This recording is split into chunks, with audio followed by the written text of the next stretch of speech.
Hi hello ನಮಸ್ಕಾರ. ಇದು ನಾನು ನಿಮ್ಮ ಪ್ರೀತಿಯ ಲತಾ. ಇದು ನೀವು ನೋಡ್ತಿದ್ದೀರಾ ಲತಾ ಸಚಿನ್ ಯೂಟ್ಯೂಬ್ ಚಾನಲ್. ಇವತ್ತಿನ ವಿಡಿಯೋದಲ್ಲಿ ನಾನು ಮೀಶೋದಿಂದ ತರಿಸಿರುವಂಥ ಕೆಲವೊಂದು ಪ್ರಾಡಕ್ಟ್ಗಳನ್ನು ತೋರಿಸ್ತೀನಿ. ಇದು ಕಿಚನ್ಗೂ ಕೂಡ ಆಗುತ್ತೆ, ಹಾಗೆಯೇ ಹಾಲ್ಗೂ ಕೂಡ ಸ್ವಲ್ಪ ಡೆಕೋರೇಟ್ ಮಾಡೋಣ ಅಂತ ಹೇಳಿಬಿಟ್ಟು ಕೆಲವೊಂದು ಪ್ರಾಡಕ್ಟ್ಗಳನ್ನು ತರಿಸ್ಕೊಂಡಿದ್ದೀನಿ. ಅದನ್ನು ನಿಮಗೂ ಕೂಡ ಯೂಸ್ ಆಗ್ಬೋದು, ಶೇರ್ ಮಾಡ್ಕೊಳ್ತೀನಿ. ಬನ್ನಿ ತಡ ಮಾಡ್ದೇ ವಿಡಿಯೋನ ಸ್ಟಾರ್ಟ್ ಮಾಡೋಣ. ಮೊದಲನೇದಾಗಿ ನಾನು ಈ ಒಂದು ಕೆಲವೊಂದು ಬೋರ್ಡ್ಗಳನ್ನು ತರಿಸ್ಕೊಂಡಿದ್ದೀನಿ. ನೋಡ್ತಾ ಇರ್ಬೋದು ಎಷ್ಟು ಕಲರ್ಫುಲ್ ಆಗಿದೆ ಅಂತ ಹೇಳ್ಬಿಟ್ಟು. ಇದರಲ್ಲಿ ಇನ್ನೂ ವೆರೈಟೀಸ್ ಆಫ್ ಕಲರಲ್ಲಿ ಸಿಗುತ್ತೆ, ನಿಮಗೆ ಯಾವುದನ್ನಾದರೂ ಚೂಸ್ ಮಾಡ್ಬೋದು. ಎಲ್ಲ ಪ್ರೈಸ್ನು ಕೂಡ ನಾನು ಡಿಸ್ಪ್ಲೇ ಮಾಡ್ತಾ ಇರ್ತೀನಿ ಸ್ಕ್ರೀನ್ ಮೇಲೆ. ಇದರಲ್ಲಿ ನಮಗೆ my kitchen, my rules, baked with love, ಹಾಗೆಯೇ just roll with it and let's cook, ತುಂಬಾ ಮೋಟಿವೇಟ್ ಆಗುವಂಥ ಕೆಲವೊಂದು ಥಾಟ್ಸ್ಗಳು ಇಲ್ಲಿದೆ. ನಿಮಗೆ ಬೇಕಾದಂಥದ್ದು ನೀವು ಚೂಸ್ ಮಾಡ್ಕೊಳ್ಬೋದು. ತುಂಬಾ ಅಫೋರ್ಡಬಲ್ ಆಗಿ ಸಿಗುತ್ತೆ. ಇದರಲ್ಲಿ ನಿಮಗೆ ಹಿಂದೆ ಸ್ಟಿಕ್ಕರ್ ಸಿಗೋದಿಲ್ಲ, ಡಬಲ್ ಸೈಡ್ ಟೇಪ್ನ ಯೂಸ್ ಮಾಡಿಕೊಂಡು ನೀವು ಸ್ಟಿಕ್ ಮಾಡ್ಕೊಳ್ಬೋದು. ಎಲ್ಲಾದರೂ ಯೂಸ್ ಮಾಡ್ಬೋದು, ಟೈಲ್ಸಿಗೆ ಅಥವಾ ಗೋಡೆಗೆ ಎಲ್ಲಾದರೂ ನೀವು ಇದನ್ನು ಸ್ಟಿಕ್ ಮಾಡ್ಕೊಳ್ಬೋದು. ಬನ್ನಿ ಇದನ್ನು ಯಾವ ರೀತಿ ಎಲ್ಲಿ ಸ್ಟಿಕ್ ಮಾಡ್ತೀನಿ ಅಂತ ತೋರಿಸ್ತೀನಿ. ನಾನಿಲ್ಲಿ ಎಲ್ಲದಕ್ಕೂ ಕೂಡ ಟೇಪನ್ನು ಅಂಟಿಸ್ಕೊಂಡಿದ್ದೀನಿ. ಬನ್ನಿ ಸ್ಟಿಕ್ ಮಾಡೋಣ.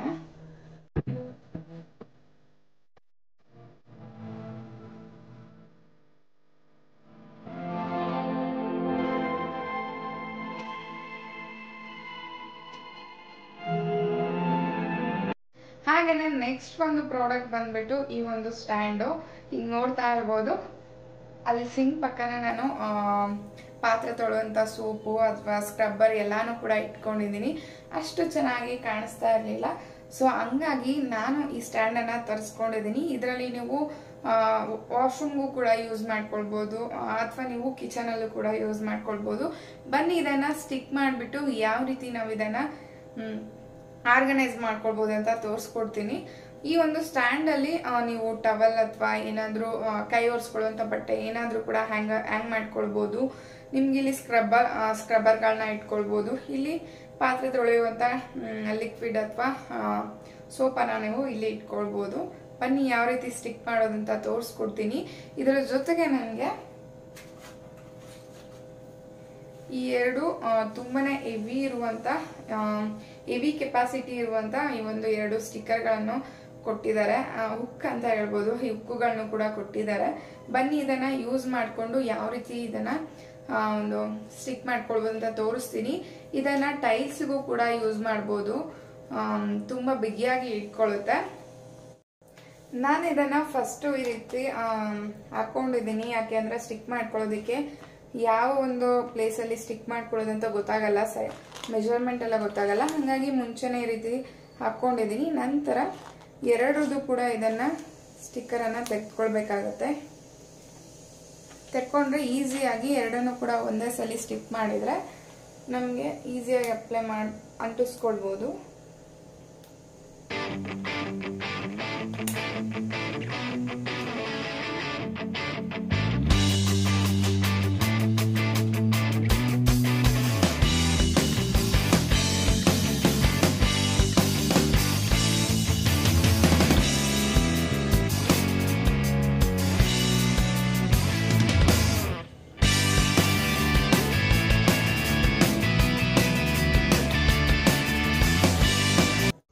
ನೋಡ್ತಾ ಇರ್ಬೋದು ನಾನು ಯಾವ ರೀತಿ ಆರ್ಗನೈಸ್ ಮಾಡ್ಕೊಂಡಿದ್ದೀನಿ ಅಂತ ಹೇಳ್ಬಿಟ್ಟು. ಇಲ್ಲಿ ಒಂದು ಮನಿ ಪ್ಲ್ಯಾಂಟನ್ನು ಕೂಡ ಆ್ಯಡ್ ಮಾಡ್ಕೊಂಡಿದ್ದೀನಿ.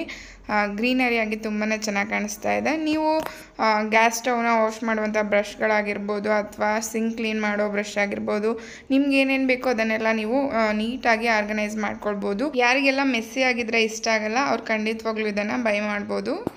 ಕೆಲವೊಂದು ನಾನು ಪ್ರಾಡಕ್ಟ್ಗಳನ್ನು ತರಿಸ್ಕೊಂಡಿದ್ದೆ, ಆದರೆ ಮನೆಯಲ್ಲೇ ಈ ಒಂದು ಚಿಬ್ಲು ಇತ್ತು. ಇದನ್ನ ನಾವು ನಮ್ಮ ಕಡೆ ಎಲ್ಲ ಚಿಬ್ಲು ಅಂತ ಹೇಳ್ತೀವಿ. ನಿಮ್ಮ ಕಡೆ ಏನೇನು ಕರೀತಾರೆ ಅಂತ ನೀವು ಕಮೆಂಟ್ ಮಾಡ್ಬೋದು. ಇದನ್ನ ನಾನು ಒಂದು ಡೆಕೋರೇಟಿವ್ ಪೀಸ್ ಆಗಿ ಅಥವಾ ನಿಮಗೆ ಬೇಕಾದಾಗ ಒಂದು ತಗೊಂಡು ಯೂಸ್ ಮಾಡ್ಕೊಳ್ಬೋದು ಆರಾಮಾಗಿ. ಇದನ್ನ ಯಾವ ರೀತಿ ಹ್ಯಾಂಗ್ ಮಾಡೋದಂತ ತೋರಿಸ್ಕೊಡ್ತೀನಿ ಬನ್ನಿ. ಲುಕ್ ವೈಸ್ ಕೂಡ ತುಂಬಾನೇ ಚೆನ್ನಾಗಿ ಕಾಣಿಸುತ್ತೆ ಈ ರೀತಿ ನಾವೇನಾದ್ರೂ ಹ್ಯಾಂಗ್ ಮಾಡಿದ್ರೆ. ಹಾಗೇನೆ ಇದನ್ನ ಹ್ಯಾಂಗ್ ಮಾಡ್ಕೊಳ್ಳೋದಕ್ಕೆ, ಅದು ಕೂಡ ಟೈಲ್ಸ್ ಮೇಲೆ ನಾವು ಮೊಳೆಗಳನ್ನ ಹೊಡೆಯೋದಕ್ಕೆ ಆಗಲ್ಲ ಅಂತ ಟೈಮಲ್ಲಿ ನಾವು ಈ ಒಂದು ಹುಕ್ ಅನ್ನ ನೀವು ಯೂಸ್ ಮಾಡಬಹುದು. ಇದನ್ನು ಕೂಡ ನಾನು ಮೀಶೋದಲ್ಲೇನೆ ತರಿಸಿರೋದು, ಇದರ ಲಿಂಕ್ ಕೂಡ ಕೊಡ್ತೀನಿ. ಇದು ಹೆವಿ ಕೆಪಾಸಿಟಿ ಇರುವಂತಹ ಹುಕ್ಕು. ಇದನ್ನ ನೀವು ಕೆಲವೊಂದ್ಸಲಿ ಪ್ಲಾಸ್ಟಿಕ್ ದೆಲ್ಲ ಹುಕ್ಕನ್ನ ತರಿಸಿದಾಗ ಕೆಲವೊಮ್ಮೆ ಹಾಗೇನೆ ಉದುರುತ್ತಾ ಇರುತ್ತೆ. ಸ್ವಲ್ಪ ಹೊತ್ತಿದ್ರೆ ಕೆಲವೊಂದು ಗ್ಲಾಸ್ ಐಟಮ್ಸ್ ಎಲ್ಲ ಯೂಸ್ ಮಾಡಿದಾಗ ನಾವು ಇಡೋದಕ್ಕೆ ತುಂಬಾನೇ ಭಯ ಅನಿಸ್ತಿರುತ್ತೆ. ಅಂತ ಟೈಮಲ್ಲಿ ಇದನ್ನ ಯೂಸ್ ಮಾಡ್ಕೊಳ್ಬಹುದು. ಹೆವಿ ಕೆಪಾಸಿಟಿ ಇರುವಂತ ಹುಕ್ಕು. ಬನ್ನಿ ಇದನ್ನ ಉಪಯೋಗಿಸ್ಕೊಂಡು ಯಾವ ರೀತಿ ಹ್ಯಾಂಗ್ ಮಾಡೋದಂತ ತೋರಿಸ್ಕೊಡ್ತೀನಿ. ಇದರಿಂದನೂ ಕೂಡ ಸ್ಟಿಕ್ಕರ್ ತರ ಇರುತ್ತೆ. ಇದನ್ನ ಬಿಚ್ಕೊಂಡು ನೀವು ಆರಾಮಾಗಿ ನೀವು ಹ್ಯಾಂಗ್ ಮಾಡ್ಕೊಳ್ಬಹುದು. ಬಿದ್ರಿನ ಚಿಬ್ಲುನ ನೋಡ್ತಾ ಇರ್ಬೋದು. ಈ ವಾಲ್ಗಂತೂ ಒಂದು ಎಕ್ಸ್ಟ್ರಾ ಲುಕ್ಕನ್ನೇ ಕೊಡ್ತಾ ಇದೆ ಅಂತ ಹೇಳ್ಬೋದು. ನೋಡೋದಕ್ಕೂ ತುಂಬಾ ಚೆನ್ನಾಗಿದೆ. ಹಾಗೆಯೇ ಆರ್ಗನೈಸ್ ಆಗು ಕೂಡ ಇರುತ್ತೆ. ನಿಮಗೆ ಬೇಕಂದಾಗ ಯೂಸ್ ಮಾಡಿಕೊಂಡು ಈ ರೀತಿ ಹ್ಯಾಂಗ್ ಮಾಡ್ಕೊಳ್ಳೋದ್ರಿಂದ ನೋಡೋದಕ್ಕೂ ಚೆನ್ನಾಗಿ ಕಾಣುತ್ತೆ, ಹಾಗೆ ಆರ್ಗನೈಸ್ ಆಗು ಕೂಡ ಇರುತ್ತೆ. ಯಾರಿಗೆಲ್ಲ ಇಷ್ಟ ಆಗುತ್ತೆ ಈ ರೀತಿ ಹ್ಯಾಂಗ್ ಮಾಡ್ಕೊಳ್ಳೋದು, ಖಂಡಿತವಾಗ್ಲೂ ನೀವು ಒಮ್ಮೆ ಟ್ರೈ ಮಾಡಿ. ಹೇಗಾಯಿತು ಅಂತ ಕಮೆಂಟ್ ಸೆಕ್ಷನಲ್ಲಿ ತಪ್ಪದೆ ತಿಳಿಸಿ. ಹಾಗೆಯೇ ನನ್ನ ಕಿಚನ್ ಶೆಲ್ಫ್ನ ನೋಡ್ಬೋದು. ಸ್ವಲ್ಪ ನೀವು ವಿಡಿಯೋಗಳಲ್ಲಿ ಗಮನಿಸಿದ್ರೆ ಗೊತ್ತಾಗುತ್ತೆ.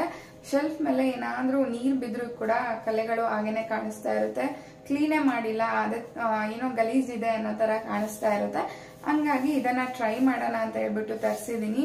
ಇದು ನಿಮಗೆ ಗೋಡೆಗಳಿಗೂ ಯೂಸ್ ಮಾಡ್ಕೊಳ್ಬಹುದು, ಅಥವಾ ಡೈನಿಂಗ್ ಟೇಬಲ್ಗೆ, ಅಥವಾ ಟೀ ಟೇಬಲ್ಗೆ, ಅಥವಾ ಸ್ಟಡಿ ಟೇಬಲ್ಗೆ, ಅಥವಾ ವಾರ್ಡ್ರೋಬ್ಗಳಿಗೆ, ಈ ರೀತಿ ಕಬೋರ್ಡ್ಗಳಿಗೆಲ್ಲ ಯೂಸ್ ಮಾಡ್ಕೊಳ್ಬಹುದು. ನಿಮ್ಗೆ ಎಲ್ಲಿ ಬೇಕಾಗತ್ತೆ ಅಂತ ನಿಮ್ಗೆ ಎಲ್ಲಿ ಬೇಕಾಗತ್ತೆ ಅಲ್ಲಿ ನೀವು ಯೂಸ್ ಮಾಡ್ಕೊಳ್ಬಹುದು. ನಾನಿಲ್ಲಿ ಸ್ವಲ್ಪ ವುಡ್ ಥೀಮಲ್ಲಿ, ವುಡ್ ಪ್ಯಾಟರ್ನ್ ಅಲ್ಲಿ ಇರುವಂತದ್ದನ್ನ ಚೂಸ್ ಮಾಡ್ಕೊಂಡಿದ್ದೀನಿ. ಇದು ವಿಡಿಯೋಸ್ಗಳಲ್ಲೂ ಕೂಡ ಚೆನ್ನಾಗಿ ಕಾಣಿಸುತ್ತೆ ಅನ್ನೋ ರೀಸನ್ಗೆ ನಾನು ಇದನ್ನ ಚೂಸ್ ಮಾಡಿದ್ದೀನಿ. ಬನ್ನಿ ಇದನ್ನ ಹೇಗೆ ನಾನು ಸ್ಟಿಕ್ ಮಾಡ್ಕೊಳ್ತೀನಿ ಅಂತ ತೋರಿಸ್ಕೊಡ್ತೀನಿ. ಇದರ ಪ್ರೈಸ್ ಕೂಡ ನಾನು ಡಿಸ್ಪ್ಲೇ ಮಾಡಿದ್ದೀನಿ. ನಿಮ್ಗೆ ಏನಾದ್ರೂ ಬೇಕಂದ್ರೆ ನೀವು ಕೂಡ ಬೈ ಮಾಡ್ಬೋದು. ಬರೀ ಇದೇ ತರ ಇದೇ ಕಲರ್ ಅಂತ ಅಲ್ಲ, ನಿಮ್ಗೆ ಸಾಕಷ್ಟು ವೆರೈಟಿಯಲ್ಲಿ ಈ ಪೇಪರ್ ಸಿಗತ್ತೆ. ಇದನ್ನ ಒಂದು ಸ್ಟಿಕ್ಕರ್ ಇರುತ್ತೆ, ಹೇಗೆ ಡಬಲ್ ಸೈಡ್ ಟೇಪ್ ಇರುತ್ತೋ ಅದೇ ಹೇಗೆ ನಾವು ಹುಕ್ಕನ್ನ ಯೂಸ್ ಮಾಡ್ತೀವಲ್ಲ, ಹಿಂದೆ ಒಂದು ಒಂದು ಪೇಪರ್ ಅನ್ನ ತೆಗೆದ್ಬಿಟ್ಟು ಅಂಟಿಸ್ಕೊಳ್ತೀವಲ್ಲ, ಅದೇ ರೀತಿ ಇದರಲ್ಲೂ ಕೂಡ ಹಾಗೇನೆ ಇರುತ್ತೆ. ಬನ್ನಿ ಇದನ್ನ ಯಾವ ರೀತಿ ನಾನು ಸ್ಟಿಕ್ ಮಾಡ್ಕೊಳ್ತೀನಿ ಅಂತ ತೋರಿಸ್ಕೊಡ್ತೀನಿ. ಶೆಲ್ಫಿನ ಮೇಲೆ ನೀರಿನ ಕಲೆಗಳನ್ನು ನೋಡ್ತಾ ಇರ್ಬೋದು. ಇದು ನೀರಿಂದಷ್ಟೇ, ನಿಂಬೆಹಣ್ಣು ಏನಾದರೂ ಕಟ್ ಮಾಡಿದರೆ ಈ ರೀತಿ ಎಲ್ಲ ತುಂಬಾ ಕಲೆಗಳಾಗುತ್ತೆ. ಹಾಗಾಗಿ ನಾನು ಈ ಒಂದು ವಾಲ್ಪೇಪರ್ನ ತರಿಸ್ಕೊಂಡಿದ್ದೆ. ಇದನ್ನು ನೀವು ಶೆಲ್ಫ್ಗಾದರೂ ಅಂಟಿಸ್ಕೋಬೋದು, ಅಥವಾ ಹಿಂದೆ ನಿಮಗೆ ಟೈಲ್ಸ್ ಕಾಣಿಸ್ತಾ ಇದೆ ಅಲ್ವಾ, ಅಲ್ಲೇನಾದರೂ ನಿಮಗೆ ಇಷ್ಟ ಆಗಿಲ್ಲ, ತುಂಬ ಕಲೆ ಆಗಿದೆ, ಅಲ್ಲಿ ಕೂಡ ನೀವು ಇದನ್ನು ಸ್ಟಿಕ್ ಮಾಡ್ಕೊಳ್ಬೋದು. ನಾನು ಇಲ್ಲಿ ಶೆಲ್ಫ್ಗೆ ಇದನ್ನು ಸ್ಟಿಕ್ ಮಾಡ್ಕೊಳ್ತಾ ಇದ್ದೀನಿ. ಸ್ಟಿಕ್ ಮಾಡ್ಕೊಳ್ಳೋದಕ್ಕೂ ಮುಂಚೆ ನೀವು ಶೆಲ್ಫನ್ನು ಒದ್ದೆ ಅಂದರೆ ತೇವಾಂಶ ಇರಬಾರ್ದು, ನೀಟಾಗಿ ಒರೆಸ್ಕೊಂಡು ನಂತರ ಧೂಳು ಏನಾದರೂ ಇದ್ರೆ ಅದನ್ನೆಲ್ಲ ಕ್ಲೀನ್ ಮಾಡ್ಕೊಳ್ಬೇಕಾಗತ್ತೆ. ಇಲ್ಲ ಅಂದರೆ ನೀಟಾಗಿ ಅಂಟಿಸ್ಕೊಳ್ಳೋದಕ್ಕಾಗಲ್ಲ. ಇದನ್ನು ನಾನು ಮೆಜರ್ಮೆಂಟ್ ಎಲ್ಲ ತೊಗೊಂಡು ಕಟ್ ಮಾಡಿಕೊಂಡು ಇಲ್ಲಿ ಅಂಟಿಸ್ಕೊಳ್ತಾ ಇದ್ದೀನಿ. ಇದನ್ನು ಒಂದೇ ಸಲ ಸ್ಟಿಕ್ಕರನ್ನು ತೆಗೆದುಕೊಂಡು ಅಂಟಿಸ್ಕೊಂಡ್ರೆ ನೋಡ್ಬೋದು ಅಲ್ಲಿ ಏರ್ ಬಬಲ್ಸ್ ಕ್ರಿಯೇಟ್ ಆಗುತ್ತೆ. ಹಂಗಾಗಿ ನಾನಿಲ್ಲಿ ಸ್ವಲ್ಪನೇ ಸ್ಟಿಕ್ಕರನ್ನು ತೆಗೆದುಕೊಂಡು ಈ ಕೈಯಲ್ಲಿ ಈ ರೀತಿ ಮಾಡಿಕೊಂಡು ನಾನು ಇದನ್ನು ಸ್ಟಿಕ್ ಮಾಡ್ಕೊಂಡಿದ್ದೀನಿ. ಇನ್ನು ನನಗೆ ಶೆಲ್ಫ್ಗೆ ಅಂಟಿಸ್ಕೊಂಡು ಸ್ವಲ್ಪ ಮಿಕ್ಕಿತ್ತು, ಅದನ್ನು ದೇವ್ರ ಕೋಣೆಗೂ ಕೂಡ ನಾನು ಇಲ್ಲಿ ಅಂಟಿಸ್ಕೊಂಡಿದ್ದೀನಿ, ನೋಡ್ತಾ ಇರ್ಬೋದು. ನಂತರ ನಾನಿಲ್ಲಿ ಶೆಲ್ಫ್ಗೆ ಯಾವ ರೀತಿ ಅಂಟಿಸ್ಕೊಂಡಿದ್ದೀನಿ ಅಂತ ನೋಡ್ಬೋದು. ಲುಕ್ ವೈಸ್ ಅಂತೂ ತುಂಬಾ ಚೆನ್ನಾಗಿ ಕಾಣಿಸ್ತಾ ಇದೆ. ಇದು ವಾಟರ್ ಪ್ರೂಫ್ ಆಗಿರುತ್ತೆ, ಹಾಗೆಯೇ ಹೀಟ್ ರೆಸಿಸ್ಟೆಂಟ್ ಆಗಿರುತ್ತೆ. ನೀವು ಯಾವುದೇ ಪಾತ್ರೆಯನ್ನು ಇಟ್ಕೊಂಡ್ರೆ ಖಂಡಿತವಾಗ್ಲೂ ಹೀಟನ್ನು ತಡ್ಕೊಳ್ಳೋಷ್ಟು ಶಕ್ತಿ ಈ ಪೇಪರ್ಗಿರುತ್ತೆ. ಹಾಗೆಯೇ ನೀರನ್ನು ಹಾಕಿದರೂ ಕೂಡ ಅದು ಒದ್ದೆ ಆಗೋದಿಲ್ಲ, ನೆನೆಯೋದಿಲ್ಲ, ವಾಟರ್ ಪ್ರೂಫ್ ಕೂಡ ಆಗಿರುತ್ತೆ. ನೀವೇನಾದರೂ ಟ್ರೈ ಮಾಡಬೇಕಂದ್ರೆ ಖಂಡಿತವಾಗ್ಲೂ ಟ್ರೈ ಮಾಡಿ ಒಮ್ಮೆ. ನೆಕ್ಸ್ಟ್ ಒಂದು ಪ್ರಾಡಕ್ಟ್ ಬಂದ್ಬಿಟ್ಟು ಈ ಒಂದು ಸ್ಟ್ರಿಪ್ ಲೈಟನ್ನು ತರಿಸಿದ್ದೀನಿ. ಇದರ ಕಲರ್ ಬಂದು ಎಲ್ಲೋ ವಾರ್ಮ್ ಲೈಟ್ ಆಗಿರುತ್ತೆ. ಸೊ ಹಂಗಾಗಿ ನನ್ನ ಕಿಚನ್ಗೆ ಇದು ಬೇಕಾಗಿತ್ತು. ಹಾಗೆಯೇ ಸ್ವಲ್ಪ ಲೈಟ್ ಕಡಿಮೆ ಆಯಿತು ಅನಿಸುತ್ತೆ, ನೈಟ್ ಟೈಮ್ ಎಲ್ಲ ವಿಡಿಯೋ ಮಾಡುವಾಗ ಯೂಸ್ ಆಗುತ್ತೆ ಅಂತ ಹೇಳಿ ತರಿಸಿದ್ದೀನಿ. ಇದು ಕಲರ್ ಕೂಡ ತುಂಬಾ ಚೆನ್ನಾಗಿದೆ. ಆನ್ ಮಾಡಿದಾಗ ನಾನು ತೋರಿಸ್ತೀನಿ. ಇದರಲ್ಲಿ ಪ್ಲಗ್ಗು ಕೂಡ ಇದರಲ್ಲೇ ಬಂದಿದೆ, ನಮಗೆ ಮತ್ತೆ ಅಟ್ಯಾಚ್ ಮಾಡೋ ಅವಶ್ಯಕತೆ ಇರೋದಿಲ್ಲ. ಆರಾಮಾಗಿ ಈಸಿಯಾಗಿ ಯೂಸ್ ಮಾಡ್ಕೊಳ್ಬೋದು. ನಾನಿಲ್ಲಿ ಡಬಲ್ ಸೈಡ್ ಟೇಪನ್ನು ಇದಕ್ಕೆ ಅಂಟಿಸ್ಕೊಂಡಿದ್ದೀನಿ. ಪ್ರೈಸನ್ನು ನಾನು ಡಿಸ್ಪ್ಲೇ ಮಾಡ್ತಾ ಇರ್ತೀನಿ. ನಿಮ್ಗೆ ಏನಾದರೂ ಬೇಕಂದರೆ ನೀವು ತರಿಸ್ಕೊಳ್ಬೋದು. ಇದನ್ನು ಬರೀ ಕಿಚನ್ಗೆ ಅಲ್ಲ, ಈ ರೀತಿ ಕಬೋರ್ಡ್ಗಳು ಅಂದರೆ ಈ ರೀತಿ ಸ್ಟ್ಯಾಂಡ್ಗಾಗಿರ್ಬೋದು, ಅಥವಾ ಕಬೋರ್ಡ್ ಅಥವಾ ಡ್ರೆಸ್ಸಿಂಗ್ ಟೇಬಲ್, ನಿಮ್ಗೆ ಎಲ್ಲಿ ಬೇಕೋ ಅಲ್ಲಿ ನೀವು ಇದನ್ನು ಯೂಸ್ ಮಾಡ್ಕೊಳ್ಬೋದು. ನನ್ನ ಕಿಚನ್ ವಿಂಡೋಗೆ ಇದನ್ನು ಯೂಸ್ ಮಾಡೋಣ ಅಂತ ತರಿಸ್ಕೊಂಡಿದ್ದೀನಿ. ಬನ್ನಿ ಇದನ್ನು ಅಂಟಿಸ್ಬಿಟ್ಟು ಹೇಗೆ ಕಾಣಿಸುತ್ತೆ ಅಂತ ನೋಡೋಣ. ಎಂಡಲ್ಲಿ ನಮಗೆ ಈ ರೀತಿ ಫುಲ್ ಓಪನ್ ಬಂದ್ಬಿಟ್ಟಿತ್ತು, ಹಾಗೇನೆ ಕಟ್ ಆಗಿರೋದು. ಸೊ ಅದನ್ನು ಈ ರೀತಿ ಒಂದು ಬ್ಲ್ಯಾಕ್ ಟೇಪನ್ನು ಹಾಕ್ಬಿಟ್ಟು ಕವರ್ ಮಾಡ್ಕೊಂಡಿದ್ದೀನಿ.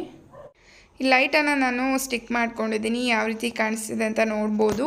ಈ ಒಂದು ಲೈಟ್ ಕಲರ್ ಬಂದುಬಿಟ್ಟು ಯೆಲ್ಲೋ ವಾಮು. ನಿಮಗೆ ವೆರೈಟೀಸ್ ಆಫ್ ಕಲರ್ ಸಿಗುತ್ತೆ, ಅಂದರೆ ಪಿಂಕ್ ಆಗಿರ್ಬೋದು, ಬ್ಲೂ, ಗ್ರೀನ್, ವೈಟ್, ಯಾವ ಕಲರನ್ನಾದರೂ ನಿಮ್ಗೆ ಯಾವ್ದು ಬೇಕು ಅದನ್ನು ಚೂಸ್ ಮಾಡ್ಕೊಳ್ಬೋದು.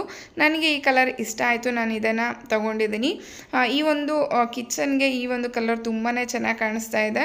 ಕಿಚನ್ಗೆ ಒಂದು ನ್ಯೂ ಲುಕ್ ಕೊಡುತ್ತೆ ಅಂತಲೇ ಹೇಳ್ಬೋದು. ನೆಕ್ಸ್ಟ್ ಒಂದು ಪ್ರಾಡಕ್ಟ್ ಬಂದುಬಿಟ್ಟು ಈ ಮೊರಗಳು.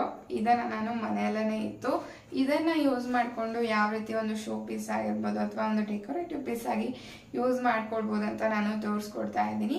ಇದನ್ನು ನೀವು ಬರೀ ಡೆಕೋರೇಟಿವ್ ಪೀಸ್ ಅಂತಲೇ ಅಲ್ಲ, ಡೆಕೋರೇಟಿವ್ ಪೀಸ್ ಆಗೂ ವರ್ಕ್ ಆಗುತ್ತೆ. ಹಾಗೆಯೇ ಮನೆಯಲ್ಲಿ ಯೂಸ್ ಮಾಡಬೇಕಾದ್ರೆ ನಮಗೆ ಬೇಕಂದಾಗ ಕೂಡ ತಗೊಂಡು ಇದನ್ನು ಯೂಸ್ ಮಾಡ್ಕೊಳ್ಬೋದು. ಬನ್ನಿ ಇದನ್ನು ಹೇಗೆ ಹ್ಯಾಂಗ್ ಮಾಡ್ಕೊಳ್ಬೋದು ಅಂತ ತೋರಿಸ್ಕೊಡ್ತೀನಿ. ಗೋಡೆಗಳಿಗೆಲ್ಲ ಮೊಳೆ ಹೊಡೆಯೋಗಿರಲ್ಲ ಅಂಥ ಟೈಮಲ್ಲಿ ನಾನು ಮುಂಚೆನೇ ತೋರಿಸಿರುವಂಥ ಒಂದು ಹೆವಿ ಕೆಪಾಸಿಟಿ ಇರುವಂಥ ಹುಕ್ಕನ್ನು ಯೂಸ್ ಮಾಡಿಕೊಂಡು ನಾನಿಲ್ಲಿ ಹ್ಯಾಂಗ್ ಮಾಡ್ಕೊಳ್ತಾ ಇದ್ದೀನಿ. ಬನ್ನಿ ಹೇಗೆ ಕಾಣಿಸುತ್ತೆ ನೋಡೋಣ. ಕಿಚನಲ್ಲಿ ಈ ಮೊರಗಳನ್ನು ನಾನಿಲ್ಲಿ ಸ್ಟಿಕ್ ಅಥವಾ ಹ್ಯಾಂಗ್ ಮಾಡ್ಕೊಂಡಿರೋದ್ರಿಂದ ಒಂದು ಟ್ರೆಡಿಷ್ನಲ್ ಲುಕ್ ಕೊಡುತ್ತೆ. ಮುಂಚೆ ಎಲ್ಲ ಈ ರೀತಿ ಮೊರಗಳನ್ನು ಅಡುಗೆ ಮನೆಗಳಲ್ಲಿ ನಾವು ನೇತಾಕೋದನ್ನು ನೋಡಿರ್ತೀವಿ. ಆದರೆ ನನಗೆ ಈ ರೀತಿ ಈ ಒಂದು ಮಾಡ್ರನ್ ಕಿಚನಲ್ಲಿ ಕೂಡ ಈ ರೀತಿ ನೇತಾಕೊಳ್ಳೋದು ತುಂಬಾ ಇಷ್ಟ ಆಗುತ್ತೆ. ಹಾಗಾಗಿ ನಾನು ಇದನ್ನು ಹ್ಯಾಂಗ್ ಮಾಡ್ಕೊಂಡಿದ್ದೀನಿ. ಇದು ಲುಕ್ ವೈಸ್ ಆಗಿರ್ಬೋದು ಅಥವಾ ನಮ್ಮ ಕನ್ವೀನಿಯನ್ಸಿಗೆ ತುಂಬಾ ಹೆಲ್ಪ್ ಆಗುತ್ತೆ ಈ ರೀತಿ ಹ್ಯಾಂಗ್ ಮಾಡ್ಕೊಳ್ಳೋದು. ಕೆಳಗಡೆ ಇಟ್ಟಾಗೆಲ್ಲ ಕೆಳಗಡೆ ಬೀಳೋದು ಈ ರೀತಿ ಆಗ್ತಾ ಇರುತ್ತೆ. ಈ ರೀತಿ ಗೋಡೆಯಲ್ಲಿ ನೀವು ಹ್ಯಾಂಗ್ ಮಾಡ್ಕೊಳ್ಬೋದು. ನಾನಿಲ್ಲಿ ಪೂರ್ತಿಯಾಗಿ ಕಿಚನ್ ಮೇಕ್ ಓವರ್ನ ಮಾಡಿಲ್ಲ. ಖಂಡಿತವಾಗ್ಲೂ ಮುಂದೊಂದು ದಿನ ಮಾಡಿದ್ರೆ ಖಂಡಿತವಾಗ್ಲೂ ಕಿಚನ್ ಟೂರನ್ನು ಮಾಡ್ತೀನಿ. ಇಲ್ಲಿ ಕೇವಲ ಕೆಲವೊಂದು ಪ್ರಾಡಕ್ಟ್ಗಳನ್ನು ತರಿಸಿ ನಂತರ ಅದನ್ನು ಹೇಗೆ ನಾನು ಯೂಸ್ ಮಾಡ್ಕೊಂಡಿದ್ದೀನಿ ಅಂತ ಮಾತ್ರ ಶೇರ್ ಮಾಡ್ಕೊಂಡಿದ್ದೀನಿ. ಮುಂದೆ ಬರುವಂಥ ವಿಡಿಯೋಗಳಲ್ಲಿ ನನ್ನ ಕಿಚನ್ ಟೂರನ್ನು ಖಂಡಿತವಾಗ್ಲೂ ತೋರಿಸ್ತೀನಿ. ನಾನು ಹೇಗೆ ಆರ್ಗನೈಸ್ ಮಾಡ್ಕೊಂಡಿದ್ದೀನಿ. ಇನ್ನು ತುಂಬಾ ಪೆಂಡಿಂಗ್ ವರ್ಕ್ಸ್ ಇದೆ. ಅದನ್ನೆಲ್ಲ ಕಂಪ್ಲೀಟ್ ಆದಮೇಲೆ ಕಂಪ್ಲೀಟಾಗಿ ಒಂದು ಕಿಚನ್ ಟೂರನ್ನು ಕೊಡ್ತೀನಿ. ಹೇಗೆ ಒಂದು ಚಿಕ್ಕ ಪುಟ್ಟ ಒಂದು ಅಡುಗೆ ಮನೆಯಲ್ಲಿ ಹೇಗೆಲ್ಲ ಆರ್ಗನೈಸ್ ಮಾಡ್ಕೊಳ್ಬೋದಂತ ಖಂಡಿತವಾಗ್ಲೂ ತೋರಿಸ್ಕೊಡ್ತೀನಿ. ಸೊ ಈ ವಿಡಿಯೋ ನಿಮಗೆ ಇಷ್ಟ ಆಗಿದೆ ಅಂತ ಭಾವಿಸ್ತೀನಿ. ಯಾರಿಗೆಲ್ಲ ಇಷ್ಟ ಆಯಿತು ಖಂಡಿತವಾಗ್ಲೂ ಲೈಕ್ ಮಾಡಿ, ಹಾಗೆ ನಿಮ್ಮ ಫ್ರೆಂಡ್ಸ್ ಅಂಡ್ ಫ್ಯಾಮಿಲಿಗೂ ಕೂಡ ಶೇರ್ ಮಾಡಿ. ಈ ವಿಡಿಯೋನ ಇಲ್ಲೇ ನಾನು ಎಂಡ್ ಮಾಡ್ತೀನಿ. ನೆಕ್ಸ್ಟ್ ವಿಡಿಯೋದಲ್ಲಿ ಸಿಗ್ತೀನಿ. ಅಲ್ಲಿವರೆಗೂ ನಮಸ್ಕಾರ. ಕರುನಾಡು.